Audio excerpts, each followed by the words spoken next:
അന്താരാഷ്ട്ര ചലച്ചിത്രോത്സവം നടക്കാൻ ഇനി 3 മാസം മാത്രം ശേഷിക്കെ ചലച്ചിത്ര അക്കാദമി അധ്യക്ഷനെ കണ്ടെത്താനാകാതെ സംസ്ഥാന സർക്കാരും സാംസ്കാരിക വകുപ്പും അധ്യക്ഷ പദവിയിലേക്ക് പലരുടെയും പേര് പരിഗണിച്ചു എങ്കിലും അന്തിമ തീരുമാനം വൈകുകയാണ്.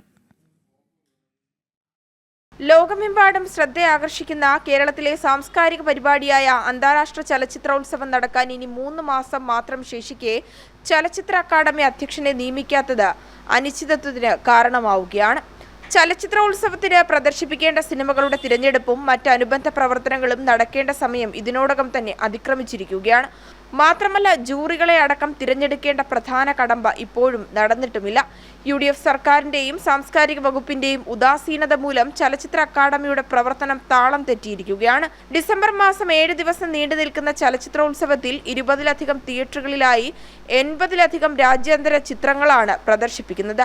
മത്സര വിഭാഗത്തിൽ ഉൾപ്പെടെ പ്രദർശിപ്പിക്കുന്ന ഈ ചിത്രങ്ങൾ കാണുവാനും വിലയിരുത്തുവാനുമായി നിരവധി ചലച്ചിത്ര ആരാധകരും സിനിമ അണിയറ പ്രവർത്തകരും എത്താറുണ്ട്. എന്നാൽ ചലച്ചിത്ര അക്കാദമിയുടെ അധ്യക്ഷനെ കണ്ടെത്താത്തത് മൂലം ഇത്തവണ ചലച്ചിത്രോത്സവം നടക്കുമോ എന്ന ആശങ്കയും ഇരട്ടിയാവുകയാണ്. സിനിമാ താരങ്ങളായ ജഗദീഷ്, ജോയ് മാത്യു, സംവിധായകൻ സത്യൻ അന്തിക്കാട് തുടങ്ങിയവരുടെ പേരുകൾ പരിഗണിച്ചിരുന്നുവെങ്കിലും ഒടുവിൽ ബ്ലസ്സിയുടെ പേരാണ് സജീവമായി പരിഗണനയിൽ വന്നത്. എന്നാലും ആരാകും അധ്യക്ഷൻ എന്ന കാര്യത്തിൽ സർക്കാരിനും സാംസ്കാരിക വകുപ്പിനും ഇപ്പോഴും ഉത്തരം നൽകാൻ കഴിയുന്നില്ല. ജനം, തിരുവനന്തപുരം.